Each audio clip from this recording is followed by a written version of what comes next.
আসসালামু আলাইকুম। ইবনে বতুতার ডায়েরিতে আপনাকে স্বাগতম। আজকে আলোচনা করব প্রাচীন ইতিহাসের মানচিত্রে আছে এক শহর, যার নাম উচ্চারণ করলেই আজও বাতাসে ভেসে আসে রহস্যের গন্ধ। মোহেনজোদারো, সিন্ধু সভ্যতার হৃদয়। সম্ভবত মোহেনজোদারো ছিল সিন্ধু সভ্যতার একটি প্রশাসনিক কেন্দ্র পাকিস্তানের সিন্ধু প্রদেশে। ইন্দাস নদীর শান্ত তীরে লুকিয়ে আছে এই শহরের ধ্বংসাবশেষ। ৪,৫০০ বছরেরও বেশি সময় ধরে এটি নীরবে পাহারা দিচ্ছে এক হারানো সভ্যতার গল্প। প্রায় ২৬ শতক খ্রিস্টপূর্বে গড়ে ওঠা এই নগর ছিল তৎকালীন বিশ্বের অন্যতম আধুনিক শহর। রাস্তা ছিল গ্রিড আকারে সাজানো, বাড়িঘর তৈরি হতো পোড়ামাটির ইট দিয়ে, আর প্রতিটি বাড়িতে ছিল ব্যক্তিগত কূপ, যা তখনকার দিনে এক বিস্ময়কর প্রযুক্তি। ড্রেনেজ ব্যবস্থা ছিল এতটাই উন্নত যে আজকের অনেক শহরও তা দেখে লজ্জা পেতে পারে। বর্ষার জল বা বর্জ্য সবকিছুই ভূগর্ভস্থ নালার মাধ্যমে নিখুঁতভাবে নিষ্কাশন হতো।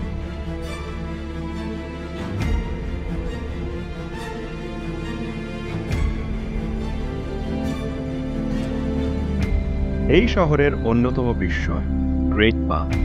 দৈর্ঘ্য ও প্রস্থ ১২ মিটার ও ৭ মিটার। এর সর্বোচ্চ গভীরতা ২.৪৩ মিটার। উত্তরে ও দক্ষিণে দুটি চড়া সিঁড়ির মাধ্যমে স্নানাগারে প্রবেশ করা যেত।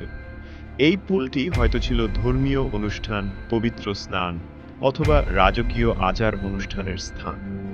এর প্রান্তে ছিল জলরোধী বিটুমিনের আস্তরণ, যা প্রমাণ করে তারা কেমন দক্ষ প্রকৌশলী ছিল। তাদের লিপি, ইন্দাস লিপি, আজও কেউ পড়তে পারেনি। প্রায় ৪০০ এরও বেশি চিহ্ন নিয়ে গঠিত এই অজানা ভাষা যেন সময়ের বুকেই আটকে আছে। হতে পারে এই লিপি ভেদ হলেই খুলে যাবে হাজার বছরের রহস্যের দরজা। কিন্তু হঠাৎ করেই সব থেমে গেল। কেন? কেউ বলে বিধ্বংসী বন্যা, কেউ বলে দীর্ঘস্থায়ী খরা, আবার কেউ দাবি করে হয়তো কোনো অজানা রোগ বা বাইরের আক্রমণ। এমনকি কিছু বিজ্ঞানীর মতে এক বিপর্যয়কর ভূমিকম্প এই সমৃদ্ধ শহরকে চিরতরে স্তব্ধ করে দেয়। আজও প্রত্নতত্ত্ববিদরা মাটির স্তর সরিয়ে সরিয়ে খুঁজে চলেছেন উত্তর। মাটির নিচ থেকে বেরিয়ে আসে সুন্দর মূর্তি, নেকলেস, খালনা আর অদ্ভুত সিলমোহর, যা একসময় মানুষের হাতের ছোঁয়া পেয়েছিল। প্রতিটি ইট যেন চুপচাপ বলে, আমরা ছিলাম, আমাদের গল্প এখনো অসমাপ্ত।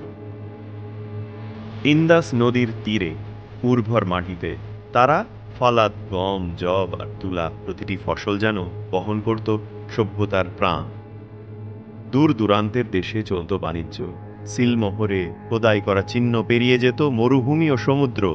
তুলা, গহনা, পোড়ামাটির পাত্র যেন গল্প বয়ে নিয়ে যেত অজানা ভূমিতে।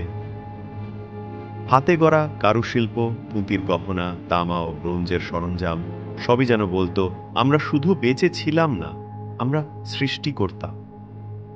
আর নদীর জলে ভেসে আসতো মাছ, চারণভূমিতে ঘুরত গরু, ছাগল, ভেড়া, যাদের সাথে ভাগাভাগি করে চলত জীবনের প্রতিটি দিন। এভাবেই গড়ে উঠেছিল এক জীবন, যা শুধু খাদ্যের জন্য নয়, বরং গল্পের জন্য বেঁচে ছিল। এমন এক জীবন যা আজও মাটির নিচে শ্বাস নিচ্ছে, মোহেনজোদারোর নিঃশ্বাসে।